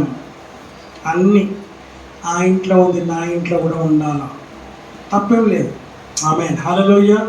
వాక్యం సెలవిస్తున్నమాట, లోకం మనల్ని ఏం చేస్తుంది? ఆకర్షిస్తుంది. హల్లెలూయా, హల్లెలూయా, హల్లెలూయా. పెళ్ళైనాక కూడా అబ్బా ఆయన దొరికితే బాగుంటుండే అనుకునేటోడు ఉంటాడు, అబ్బా ఆమె దొరికితే బాగుంటుండే అనుకుంటాడు కూడా ఉంటాడు. పెళ్ళైపోయినాక కూడా అంత విడ్డూరం అయిపోయింది లోకం. ఇవి నాకు కరెక్ట్ కాదు, ఇది నాకు కరెక్ట్ కాదు, వాళ్ళే కరెక్ట్, నీకు తెలియదు. ఆమేన్, హల్లెలూయా. ఎవరు కరెక్ట్? నువ్వు చేసుకున్న వాళ్ళే కరెక్ట్ అబ్బా. ఆ కొత్త వాళ్ళు కరెక్ట్ కాదు. ఎందుకనంటే ఆ కొత్త వాళ్ళకి నీ సంగతి తెలియదు. ఆమేన్, హల్లెలూయా, హల్లెలూయా, హల్లెలూయా. ఈమె భరించినంతగా ఆమె భరించదు. ఆమె ఎప్పుడో మొక్క మీద కొట్టి శేషం పాశం వాయి కొట్టి వెళ్ళిపోతుంది. ఆమేన్, హల్లెలూయా. ఈయననే కరెక్ట్, ఈయన ఎక్కువ కొడుతున్నాడు తిడుతున్నాడు అంటే ఆయన్నే కరెక్ట్ నీకు, ఎందుకంటే నీ నోరు అట్లాంటిది. హల్లెలూయా, హల్లెలూయా, హల్లెలూయా. వట్టిని ఎందుకు కొడతాడు ఆయన? అందుకనే ఆయన కరెక్ట్, ఈయన కరెక్ట్ పెళ్ళైనాక అనుకోకూడదు. ఆమేన్, హల్లెలూయా. అది పాపం, దేవుడు వాక్యం సరే, అది దోషం, అది అపరాధం, అది భయంకరమైనటువంటి పాపమే కాదు, నేరము, మోసము, ఇంకా భయంకరం. ఆమేన్, హల్లెలూయా. వాక్యం సెలవిస్తున్న మాటలు మనం ఇక్కడ చూస్తూ ఉన్నాం. అందుకే ఇక్కడ అంటాడు ఆయన, ప్రేమ దేవుని బిడ్డలారా, చక్కటి మాట మనం చూస్తూ ఉంటున్నాం. లోకం మనం ఏం చేస్తుంది? ఆకర్షింప చేస్తుంది. హల్లెలూయా, హల్లెలూయా, హల్లెలూయా. మనం అనుకుంటే దేవునికి తెలియకుండా ఎవరు జతపరచబడరు, దేవునికి తెలియకుండా ఎవరికి జతపరచబడరు. ఆ కరెక్ట్ జోడి దేవుడే చేస్తాడు. మనం అనుకుంటాం, నిన్ను పెళ్లి చేసుకుని మొత్తం నాశనం అయిపోయినా, నేను మొత్తం పాడైపోయినా, నిన్ను చేసుకున్నాక నేను ఎట్లా అయిపోయినా, నిన్ను చేసుకున్నాక నేను అట్లా అయిపోయినా. కాదు కాదు కాదు కాదు. వాక్యం స్పష్టంగా తెలియజేస్తుంది. నువ్వెంత కరెక్ట్ లేకపోయినా నీ దేవుడు నువ్వు ఇష్టపడట్లేదా? నీ భర్త నిన్ను ప్రేమించట్లేదా? నువ్వు ఒక్కసారి నువ్వు ఆలోచన చేయి. నువ్వు ఎంత దేవుణ్ణి హింసిస్తున్నావు, బాధిస్తున్నావు, మోసం చేస్తున్నావు, అబద్ధం చెప్తున్నావు, దేవునికి వ్యతిరేకంగా, దేవునికి అయిష్టంగా, దేవునికి దూరంగా, దేవునికి విరోధంగా, దేవునికి విరోధంగా పాపము నువ్వు చేస్తున్న స్టిల్ ఆయన నీకు మాత్రమే కట్టుబడి ఉన్నారు. ఎవరికి? వధువు అనే సంఘానికి ఆయన కట్టుబడి ఉన్నాడు. వీళ్ళు కాదు అనుకోలేదు ఏ రోజు కూడా. హల్లెలూయా, హల్లెలూయా. ఏది రోజు కూడా దేవుడిని కాదనుకో. నేను వేసుకున్న చూడు అని అనే వాళ్ళు చాలామంది ఉన్నారు. చాలామంది నా దగ్గరికి ప్రార్థనకు వస్తారు. లేదన్నా ఈయన కరెక్ట్ కాదు నాకు అసలు అని అంటుంటారు. లేదన్నా ఈయన అసలు ఈమె అసలు కరెక్టే కాదని అంటారు. కానీ వాళ్ళే కరెక్ట్. ఆమేన్, హల్లెలూయా. దేవుని వాక్యం సెలవిస్తున్నటువంటి కష్టమో నష్టమో మంచో చెడో ఆయనే ఆమెనే కరెక్ట్. నువ్వు అవునన్నా కాదన్నా భరించేది, సహించేది, ఓర్చుకునేది, తట్టుకునేది ఆ భర్తనే, ఆ భార్యనే, ఆ స్త్రీయే, ఆ పురుషుడే. అలాగే నువ్వెంతగా దేవునికి వ్యతిరేకంగా ఉన్నా ఆయన నిన్ను ప్రేమిస్తూనే ఉన్నాడు కనుక ఆయన అంటున్నాడు, నువ్వు అంత్య దినాన నువ్వు లేపబడాలి, ఆ నిత్య జీవం కలిగి నువ్వు ఉండాలి. ఆ జీవం నువ్వు ఎల్లప్పుడూ కలిగి ఉండాలంటే నా శరీరం నువ్వు ఏం చేయాలి? తినాలి. నువ్వు నా రక్తాన్ని త్రాగాలి. అంత్య దినం నేను మరలా నేను లేపుతాను. నా సంఘం అనే శరీరంలో వధువులో నేను ఏర్పాటు చేస్తాను. ఒక అవయవంగా ఏర్పాటు చేస్తాను. శరీరంలో నేను కలుపుకుంటాను. నిన్ను నేను వధువుగా ఏర్పరచుకున్నాను. నిన్ను నేను ప్రేమిస్తూ ఉన్నాను. నిన్ను నేను ఇష్టపడుతున్నాను. నువ్వంటే నాకు చాలా ఇష్టం అని యేసయ్య చెప్తూ ఉన్నాను. ఆమేన్, హల్లెలూయా, హల్లెలూయా. అందుకే ఇక్కడ ఈ మాట చెప్తూ చదువు మా మాట. మీరు క్రీస్తుతో కూడా లేపబడిన వారైతే పైన పైన పైన ఉన్న వాటినే నువ్వేం చేయాలి? వెతకాలి. పైన వాటినే వెతకాలి. ఏం చేయాలి? పైన వాటినే వెతకాలి. కింద నువ్వు వెతికితే, కింద నువ్వు చూస్తే అయిపోయినట్టు లెక్క.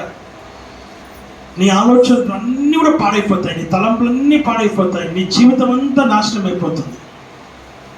అందుకే కింద ఉన్న వాటిని కాదు నువ్వు చూడాల్సింది, పైన ఉన్న వాటిని చూడాలి. హల్లెలూయా, హల్లెలూయా, హల్లెలూయా. వాక్యం సెలవిస్తున్న మాట మనం చూస్తున్నాం. ప్రేమ దేవుని బిడ్డలారా, అవినావ భావ సంబంధం తెలుసా మీనింగ్? అవినావ భావ సంబంధం ఏందన్నా బాగుంది, పేరైతే ఆ వర్డ్ అయితే బాగుంది. ఆమేన్, హల్లెలూయా, హల్లెలూయా. అవినావ భావ సంబంధం అంటే నువ్వెవరో ఆయన ఎవరో ఈమెవరో ఆయన ఎవరో తెలియదు, అయినా వాళ్ళిద్దరికి పెళ్ళి అవుతుంది. అబ్బాయి ఎక్కలేని ప్రేమ వస్తుంది, ఎక్కలేని ఇష్టం వస్తుంది, ఎక్కలేని ఇది వస్తుంది. దేవుని వాక్యం సెలవిస్తున్న మాటలు మనం చూస్తూ ఉంటాం కదా. దేవుని వాక్యం సెలవిస్తున్న మాట ఏంటంటే ఆ ఇద్దరు వ్యక్తులు ఒకటి అయిన తర్వాత వాళ్ళు కొట్టుకుంటారు, తిట్టుకుంటారు, తోసేసుకుంటారు, జుట్టుకుంటూ పట్టుకుంటారు, అంత అవుతుంది. మళ్ళీ కొన్ని గంటల తర్వాత మళ్ళీ వాళ్ళు మాట్లాడుకుంటారు, వాళ్ళు మంచిగానే ఉంటారు. పొద్దు రాత్రి బాగానే కొట్లాడు, పొద్దున బాగానే ఉన్నారు, మళ్ళీ వాళ్ళు చూస్తారు, మనుషులు అనుకుంటూ ఉంటారు. రాత్రి అంతగానం కొడతాము, అంతగానం తిరుగుతూ ఉంది, అంతగానం అరుస్తూ ఉంది, అంతగా గాయ చేసింది. మళ్ళీ ఇద్దరు కలిసిపోతారు, ఇది ఎక్కడ విడ్డూరము అని చేయి పెడతారు మన మూతికి. ఆమేన్, హల్లెలూయా. అదే అవినావ భావ సంబంధం అంటే. ఏ సంబంధం ఇది? అవినావ భావ సంబంధం మర్మం. ఇది ఎవ్వరూ తీర్చలేనిది, గ్రహింపలేనటువంటి మర్మము. ఒక వ్యక్తి మైండ్లో ఫిక్స్ అయిన తర్వాత, ఒక వ్యక్తి ప్రేమ దేవుని బిడ్డలారా వివాహం చేసుకున్న తర్వాత దానిలో ఉన్న మర్మాన్ని ఎవడూ అర్థం చేసుకోలేదు. అది అర్థం కూడా కాదు. దేవుని వాక్యం సెలవిస్తున్నటువంటి మాటలు మనం ఇక్కడ చూస్తూ ఉంటున్నాం. ఇది దేవుడు ఏర్పాటు చేసినటువంటి.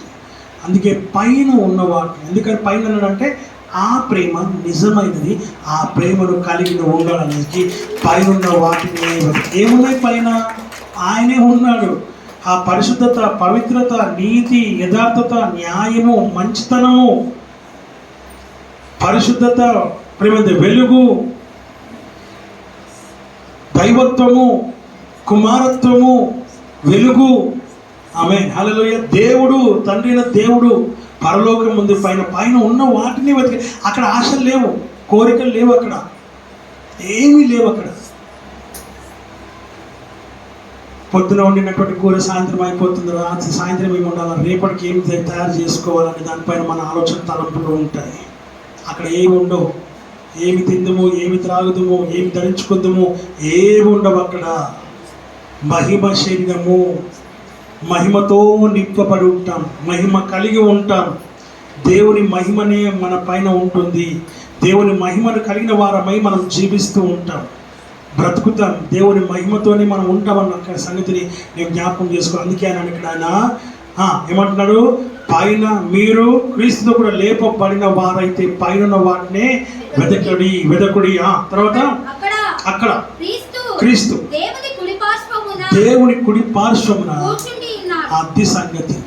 ఏముంది పైన? ఇంకా దేవుడు కుడి పార్శ్వమున కూర్చొని ఉన్నాడు. తండ్రి దేవుని దగ్గర కుడి పార్శ్వమున యేసుక్రీస్తు ప్రభుల వారు కూర్చున్నారు. అంతేనా? ఆమేన్, హల్లెలూయా, హల్లెలూయా. ఆయన ఎడమ పక్కన ఖాళీగా ఉంది వధువు అనే సంఘం కొరకు, నీకోసమే. హల్లెలూయా. కపడు కొడదామా? ఆ వధువు అనే సంఘం కోసం ఆయన ఎదురు చూస్తూ ఉన్నాడు. నువ్వు ఆ వధువు అనే సంఘంలో ఉండాలి. ఎక్కడ ఉండాలి? వధువు అనే సంఘంలో అవయవముగా ఉండాలి. ఈ లోకంలో మనము పొజిషన్స్ కోసం మనం కొట్లాడతాం, ప్రయాసపడతాం కదా. పోస్ట్ కోసం, ఒక ఉన్నతమైన స్థితి కోసం మనం ప్రయాసపడతాం, చాలా కష్టపడతాం. ఒక ఐఏఎస్ ఆఫీసర్, ఐపీఎస్ ఆఫీసర్ అనుకుందాం కాసేపటికి, ఒక గవర్నమెంట్ ఆఫీసర్, మినిస్టర్ అనుకుందాం, సీఎం అనుకుందాం, పిఎం అనుకుందాం. నేను కూడా ఉంటే ఎంత బాగుంటుంది అంటే అవుతుందా? పిఎం కావడానికి అక్కడ ఎన్ని కష్టాలు పడతాడు, వీళ్ళు సీఎం కావడానికి ఎంత కష్టాలు పడుతున్నాడు, మినిస్టర్ కావడానికి ఎంతగా కష్టపడతాడో, ఎంతగా త్యాగం చేస్తాడో, ఎంత ఖర్చు పెడతాడో, ఎంత మోసం చేస్తాడో, ఎంత ప్రయాసపడతాడో. కష్టపడకుండా ఏది ఫలితం దొరకదు. ఒక ఐపీఎస్ కావాలన్నా, ఒక ఐఏఎస్ కావాలన్నా బాగా చదువుకోవాలి. చదువు లేకపోతే ఐపీఎస్ లేదు, ఐఏఎస్ లేదు, దాని మీనింగ్ కూడా తెలియదు మనకి. ఆమేన్, హల్లెలూయా. చదువు లేకపోతే ఏ దానికి నువ్వు పనికి రావు. ఆమేన్, హల్లెలూయా. వాక్యం సెలవిస్తున్న మాట మనం ఇక్కడ చూస్తూ ఉంటున్నాం. కష్టపడాల్సింది నువ్వే, శ్రమ పడాల్సింది నువ్వే, ఇంట్రెస్ట్ కలిగి ఉండాల్సింది నువ్వే, పట్టుదలతో ఉండాల్సింది నువ్వే, చదవాల్సింది నువ్వే, ఎగ్జామ్ రాయాల్సింది నువ్వే, పాస్ అవ్వాల్సింది నువ్వే. నువ్వు అందరికంటే ఎక్కువ మార్కులు తెచ్చుకుంటే స్టేట్ లెవెల్లో పాస్ అవుతావు. స్టేట్ లెవెల్లో పాస్ అయితే అన్నీ ఫ్రీ, నీకు అన్నీ ఫ్రీయేనా? అన్నీ ఫ్రీ, కాలేజ్ మొత్తం free, fee free, canteen free, భోజనం free, bus free. Amen, hallelujah. 99% తో పాస్ అయితే 100% తో పాస్ అయితే ఆల్ ఫ్రీ. మా దగ్గర రండి అని ఇంకా వీలైతే ఉల్టా పైసలు ఇచ్చి కూడా నేను తీసుకొని పోతాను. ఇంకా బాగా చదువుతున్నావు అనుకో, ఏ పెద్ద కంపెనీ వచ్చి నేను ఎత్తుకొని వెళ్ళిపోతుంది, లక్షల జీతం వస్తుంది. హల్లెలూయా. ఆ పొజిషన్కి రావాలంటే యూ హ్యావ్ టు సఫర్, కష్టపడాలి. నీ నీ నీ కష్టం అనేది అక్కడ కనబడాలి. బుక్ ముందర పెట్టుకుంటే అయిపోతుందా? అబ్బా నా కూతురు బాగా చదువుతుంది, అబ్బా నా కొడుకు బాగా చదువుతున్నా అంటే ఆమేన్, హల్లెలూయా. ఒక అమ్మాయి ఇట్లానే చదువుతుందంట, బాగా చదువుతా ఉంది. పాపం తల్లి తండ్రి బాగా ఏదేదో తీసుకొచ్చి పెడతా ఉన్నారు. ఏం చదువుతుంది? బుక్ అడ్డం పెట్టి లోపల ఫోన్ చూస్తుంది. మేడం, ఆమేన్, హల్లెలూయా. ఏం చేస్తుంది? ఫోన్ చూస్తుంది. పాపం వాళ్ళు ఏమనుకుంటే తల్లిదండ్రులు బాగా చదువుతుంది అనుకుంటున్నారు. పాపం బూస్ట్ కల్పిస్తున్నారు, హార్లిక్స్ కల్పిస్తున్నారు. బూస్ట్ ఎందుకంటే సీక్రెట్ ఆఫ్ బాడీ ఎనర్జీ అంటున్నారు, బోర్మిట కల్పిస్తున్నారు, రకరకాల అన్ని కల్పిస్తూ ఉన్నారు. కొడుకేమో కంబైన్డ్ స్టడీస్ అని పోతుండు, ఆడు కంబైన్డ్గా బీరు తాగుతున్నాడు అక్కడ కూర్చొని. తల్లిదండ్రులు ఏమనుకుంటారు, అబ్బో నా కొడుకు బాగా చదువుతున్నాడు. ఒక పొజిషన్కి రావాలంటే ఒకరు చెప్పాల్సిన అవసరం లేదు, నీకై నీవు కష్టపడాలి. ఆ పొజిషన్కి రావాలంటే, ఆ పొజిషన్లో ఉండాలి అంటే ప్రేమ దేవుని వాక్యం సెలవిస్తున్న మాట మనం చూస్తూ ఉంటున్నాం. దానికోసం చాలా ప్రయాసపడి, చాలా కష్టపడి, చాలా శ్రమపడి ఆ పొజిషన్కి మనము వచ్చి కూర్చుంటాం. ఆమేన్, హల్లెలూయా. ఎందుకు ఈ మాట చెప్తున్నా అంటే, అలాగే క్రీస్తు అనే సంఘము అనే వధువులో నువ్వు ఒక కన్నువై ఉండాలి. నేను కనబడాలి, నేను మెయిన్ పార్ట్లో ఉండాలా, నేను మెయిన్ పొజిషన్లో ఉండాలా. ఈ లోకంలో ఉన్నప్పుడు ఒక సహోదరి వచ్చి అన్నది, శిష్యుల్లో 2 కుమారులను తీసుకొచ్చి, తన యొక్క జబదయి కుమారులను తీసుకొచ్చి అన్నది, ఒకరిని కుడి పార్శ్వంలో ఒకటి ఎడమ పార్శ్వంలో కూర్చుని ఉన్నానంటే ఇది నా ఆధీనంలో లేదు, ఇది నా స్వాధీనంలో లేదు, తండ్రి దేవుడి స్వాధీనంలో ఉన్నది అని చెప్పి యేసయ్య చెప్తాడు. సో మెయిన్ పొజిషన్ నువ్వు ఉండాలంటే, మెయిన్ పార్ట్లో నువ్వు ఉండాలి అని అంటే నువ్వు కష్టపడాలి, ఇక్కడే కష్టపడాలి. దేవుని వాక్యం సెలవిస్తున్న మాట మనం చూస్తున్నాం. దేవుని వాక్యం సెలవిస్తుంది, ప్రేమ దేవుని బిడ్డలారా, ఆ పొజిషన్లోనికి రావాలంటే నువ్వు శ్రమ పడాలి. క్రీస్తు అనే సంఘంలో కూడా నువ్వు ఏదో అక్కడ ఉన్నవన్నట్టు సంఘంలో ఉండకూడదు. మెయిన్ పొజిషన్లో ఉండాలి, మెయిన్గా నువ్వు కనబడే విధంగా నేను ఉండాలని ప్రయాసపడాలి, కష్టపడాలి, పట్టుదల కలిగి దేవుని సంఘంలో నువ్వు ప్రయాసపడితే ఒక పొజిషన్లో నువ్వు ఉంటావన్న సంగతిని నీవు జ్ఞాపకం చేసుకోవాలి. సంఘం ఇస్ నథింగ్ బట్ శరీరంలో మెయిన్ పార్ట్ ఇప్పుడు మనకు కనబడేటివి కళ్ళు కదా, ముక్కు, నోరు, చెవులు మనకు కనబడుతూ ఉన్నాయి. మెయిన్ పార్ట్గా ఉండాలి మనం, అంటే పొజిషన్లో ఉండాలి. పైన ఉన్న వాటిని వెతకాలి తప్ప భూలోకం ముందు ఉన్నటువంటి వాటిని నువ్వు వెతకూడదు. నువ్వు లేపబడాలి. ఏం చేయబడాలి? నువ్వు లేపబడాలి. ఆ విషయాన్ని వాక్యం ద్వారా మనం ఇక్కడ చూస్తూ ఉన్నాం ప్రేమ దేవుని బిడ్డలారా. తర్వాత చూడండి ఒకసారి రోమీయులకు రాసిన పత్రిక 6వ అధ్యాయం 8-9 వచనాలు. 6-9 వచనం. మనము క్రీస్తుతో కూడా చనిపోయిన ఎడల మృతులలో నుండి లేచిన క్రీస్తు ఇకను చనిపోడనియు మరణమునకు ఇకను ఆయన మీద ప్రభుత్వం లేదనియు ఎరిగి ఆయనతో కూడా జీవించుదామని ఆయనతో కూడా మనం జీవించాలి. ఏం చేయబడాలి? క్రీస్తుతో కూడా చనిపోయిన మృతుల నుండి లేచిన క్రీస్తు ఇకను చనిపోడనియు మరణమునకు ఇక ఆయన మీద ప్రభుత్వం లేదనియు ఎరిగి ఆయనతో కూడా జీవించుచున్నామని మనము నమ్మాలి. ఆమేన్, హల్లెలూయా. మనము కూడా జీవించుదామని నమ్ముచున్నాం. మనము జీవించాలి, ఎల్లప్పుడూ జీవించాలి. ఆయనతో కూడా జీవించే జీవితం మనకు కావాలి. ఆయనతో జీవించాలంటే బలిలో పాల్గొనాలి, శరీరం తినాలి, రక్తంను పానీయము చేయాలి. ఆయనతో జీవించాలంటే ఆయన రక్తము ఆయన శరీరం కలిగి ఉండాలి. అది నీలో ఇమిడిపోవాలి. అది నీలో జీవిస్తూ ఉంటే నువ్వు ఆయనతో కూడా జీవించగలుగుతావు అన్న సంగతిని గమనించాలని వాక్యం ద్వారా మనం చూస్తున్నాం. జీవించి ఉన్నామని మనం అనుకుంటున్నాం, కానీ జీవించి లేవని వాక్యం చెబుతూ ఉంది. ఎలాగ జీవించలేవు అని అంటే దేవుని వాక్యం సెలవిస్తున్న మాట మనం చూస్తుంటున్నాం. మనలో ఆ ఆసక్తి లేకపోవడమే, ఆశ, కోరిక, ఆసక్తి, దేవుని పట్ల ప్రేమ లేకపోవడమే నిదర్శనం. జీవించి ఉంటే ఎలా ఉంటావు అని అంటే you will be here at 8:30. చర్చ్లో ఎప్పుడు ఉంటావు? నువ్వు 8:30కే ఉంటావు. పోదాంలే, చూద్దాంలే. ఇప్పుడు చూడ మన సంఘంలో చర్చిలో కూర్చున్నాం. మన టీచర్ వస్తే మనం ఏం చేస్తాం? లేచిన పడతాం.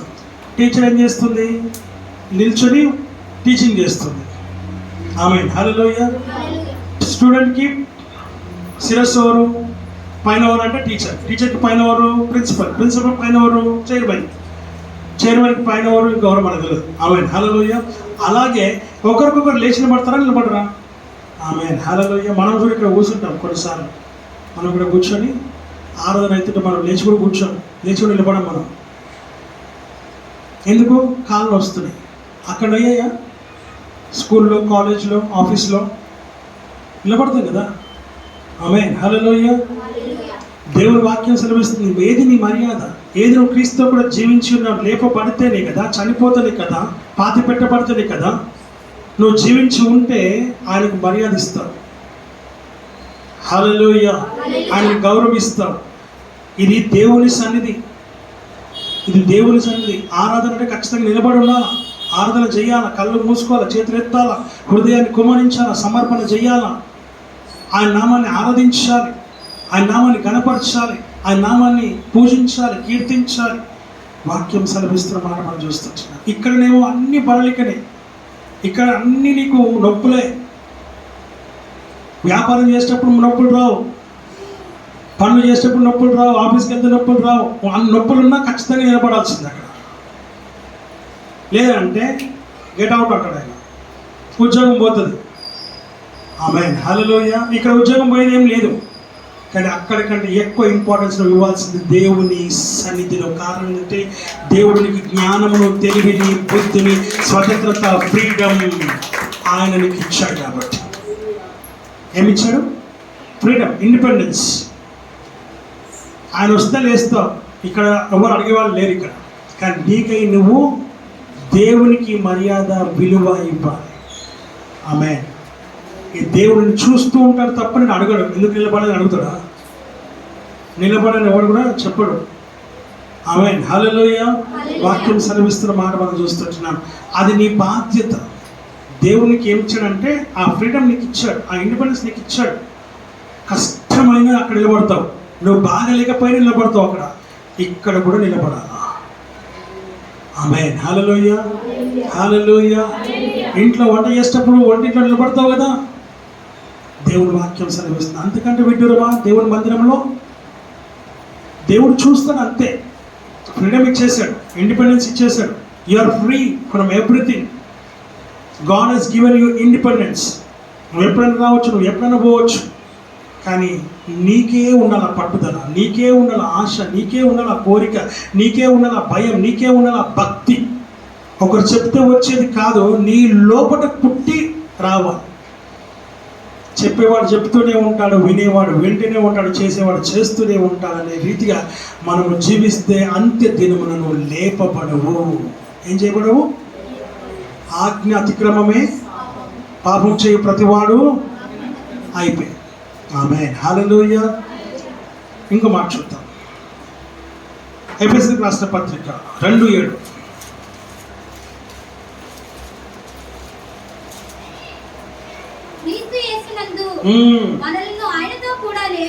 క్రీస్తు యేసునందు మనలను ఆయనతో కూడా లేపి పరలోకమందు ఆయనతో కూడా కూర్చుండబెట్టెను. ఏం చేశాడు? క్రీస్తు యేసునందు మనలను ఏం చేశాడు? ఆయనతో కూడా లేపడమే కాకుండా పరలోకమందు ఆయనతో కూడా కూర్చుండబెట్టినాడు. అంటే అట్టి అర్హత దేవుడు మనకి ఇచ్చినాడు. ఎట్టి అర్హత? ఆయనతో కూర్చుండే అర్హత దేవుడు మనకి ఇచ్చినాడు. ఈ అర్హత ఎప్పుడు వస్తుంది? ఇందాక నేను చెప్పినవన్నీ నువ్వు చేస్తే ఆయనతో కూర్చుండే అర్హత నీకు కలుగుతుంది. అంత ఈజీగా దొరుకుతుంది. నీ లోపల రావాలి. ఏం కావాలి? నీ లోపల నీకు రావాలి. నీ లోపల నీకే రావాలి. అది నీలో వచ్చినప్పుడు దేవుడు నీ లోపల కార్యం చేస్తాడు. ఒకరు చెబితేనో, ఒకరు హెచ్చరిస్తేనో, ఒకరు గద్దిస్తేనో, ఒకరు నేర్పిస్తేనో వచ్చేది కాదు. ఆత్మీయ జీవితం is nothing but you have to learn your self. నీకై నువ్వు నేర్చుకోవాలి, నీకై నువ్వు దాన్ని పాటించాలి. హల్లెలూయా, హల్లెలూయా. దేవుని వాక్యం సెలవిస్తున్న మాటలు మనం చూస్తున్నాం. నా ప్రేమైనటువంటి వాళ్ళ, ఆయనతో కూడా లేపబడినటువంటి వారమై ఆ పరలోకమందు ఆయనతో కూడా మనము పెడుతూ ఉన్నాము. రోమీయులకు రాసిన పత్రిక 8వ అధ్యాయం 17వ వచనం. 8:17. మనము పిల్లలమైతే వారసులము అనగా దేవుని వారసు. మనం ఏమై ఉన్నామంట? మనము పిల్లలమైతే వారసులము అనగా దేవుని వారసులు. ఎంత స్పష్టంగా మనకు క్లియరెన్స్ ఇస్తున్నాడు అక్కడ. మనము వారసులము, మనం పిల్లలమైతే వారసులము అనగా దేవుని వారసులము అని వాక్యం చెప్తుంది. వారసులు ఎట్లా ఉండాలి? వారసులు అంటే ఎట్లా? వారసత్వము, ఆ కుటుంబానికి వారసత్వం, ఆ వంశానికి వారసత్వము. మనం కూడా దేవునికి వారసులమై ఉన్నాం.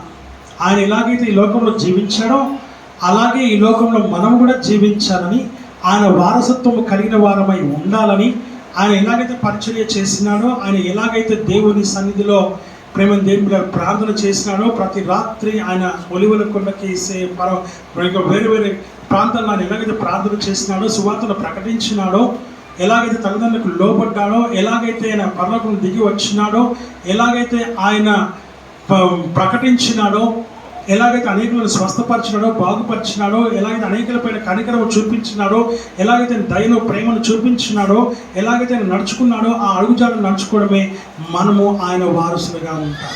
అలా నడిచినప్పుడే మనం ఆయన వారసులము. ఆ తర్వాత క్రీస్తుతో కూడా మహిమ పొందుటకు ఆమేన్. వాక్యం సెలవిస్తుంది. ఆఖరి మాట ఏంటంటే క్రీస్తుతో కూడా మహిమ పొందుటకు. క్రీస్తుతో కూడా మహిమను పొందుకున్న వారమై ఉన్నాం. ఏమై ఉన్నాం? క్రీస్తుతో కూడా మహిమను పొందుకున్నాం. వారసత్వం, మహిమలో కూడా వారసత్వమే. ఆ మహిమను కలిగిన వారమై మనం ఉండాలి. ఎలా ఉండాలి?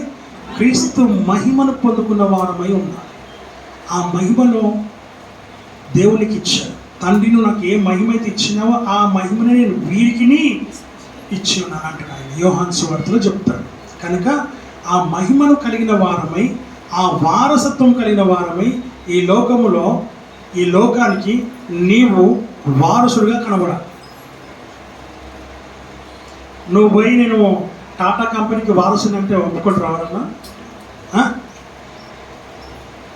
హల్లెలూయా, హల్లెలూయా చెప్పండి. పోనీ మన పక్కింటి పిల్లనో ఎవరో వచ్చి నేను కూడా మమ్మీ డాడీ అని పిలిస్తే ఒప్పుకుంటాం. ఏదో చిన్నపిల్లలు కాబట్టి ఏదో అంటే ఏదో మనం అట్లా చాక్లెట్ కొనిస్తాం. కానీ నిజంగా మమ్మీ అయిపోతానంటే ఎందుకు ఒప్పుకుంటావా? మమ్మీ డాడీ అంటే ఒప్పుకుంటామా? డాడీకి కోపం వస్తుంది మమ్మీ మీద, మమ్మీకి కోపం వస్తుంది డాడీ మీద. ఆమేన్, హల్లెలూయా. ఎవడే వాడు వచ్చి నేను డాడీ అని పిలుస్తారు, మమ్మీ అని పిలుస్తారు అనేసి వాళ్ళిద్దరు కొట్లాడుకుంటారు. నేను పోనీ వ్యవహారం అవుతుంది మళ్ళీ. హల్లెలూయా.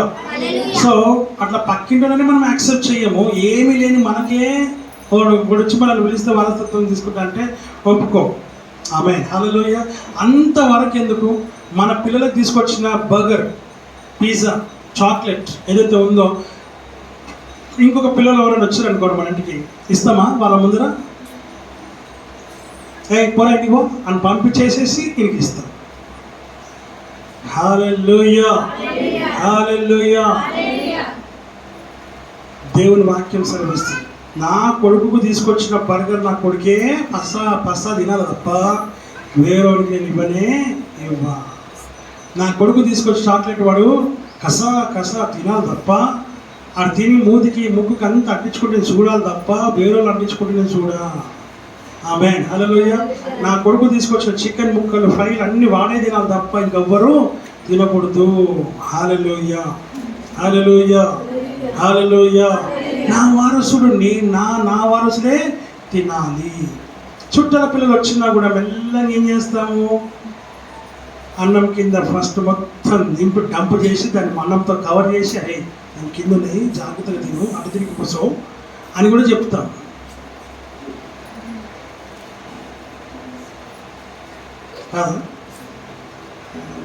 ఆమేన్, హల్లెలూయా, హల్లెలూయా, హల్లెలూయా. ఇలాగా అంటే వారసత్వం అంటే ఈజీ కాదు మరి. వారసత్వం తప్పిపోయినటువంటి కుమారుడు వస్తే మళ్ళీ వాడిని చేర్చుకున్నాడు తప్ప పక్కన వాడు చేర్చుకున్నాడు. ఆయన వాడు పక్కన అన్ని పనులు చేసినా కూడా వాడిని వారసుడికి అస్సలు యాక్సెప్ట్ చేయడు. వీడు కూడా పని చేసిన వీడు కూడా కొంచెం ఇద్దామని అంటాడా? జీతం ఇస్తాడు తప్ప వారసత్వం ఇస్తాడా? ఆస్తులు భాగం ఇస్తాడా? ఏం చేయడు. ఆమేన్, హల్లెలూయా, హల్లెలూయా, హల్లెలూయా. అందుకే వాక్యం సెలవిస్తుంది, వారసత్వం అంటే అంత ఈజీ కాదు, దానికి కొన్ని లెక్కలు ఉంటాయి. ఆ లెక్కలతో పాటే వారసత్వం ఉంటుంది తప్ప ఒట్టిగానే రాదు. దానికి తగినట్టుగా నువ్వు జీవించాలి, దానికి తగినట్టుగా నువ్వు ఉండాలి, ఆ కుటుంబంలో నువ్వు ఉండాలి, ఆయనలో నువ్వు ఉండాలి, ఆయనతో ఉండాలి, ఆయన పేరు ఆయన వారసత్వం కలిగి నువ్వు ఉండాలి. అది మనకు దేవుడు ఉచితంగా ఇచ్చాడు. నువ్వు ఇయ్యవు కానీ ఆయన నీకు ఇచ్చాడు. నువ్వెవరో తెలియదు, నువ్వెవరో కూడా తెలియదు ఆయన, కానీ ఇచ్చాడు ఆయన నీకు వారసత్వం. ఆ వారసత్వం ఆ మహిమను కలిగి ఆయనతో ఉండడానికి కోసం. ఆమేన్, హల్లెలూయా. మొదటిది ఏంటండి? ఆయనతో కూడా సిలువ వేయబడాలి. రెండవది పాతి పెట్టబడాలి. మూడవది ఆయనతో కూడా లేపబడుట. నాలుగవది ఆయనతో కూడా జీవించుట. ఐదవది ఆయనతో కూర్చుండుట. ఆరవది ఆయనతో కూడా వారసగుట. ఏడవది ఆయనతో కూడా మహిమను కలిగి ఉండుట. ఆమేన్, హల్లెలూయా. నువ్వు ఆ విషయాన్ని జ్ఞాపకం చేసుకొని దేవుని సన్నిధిలో మనం ముందుకు సాగుదామన్న రీతిగా దేవుడికి వాక్యమును ఆశీర్వదించి దీవించును గాక.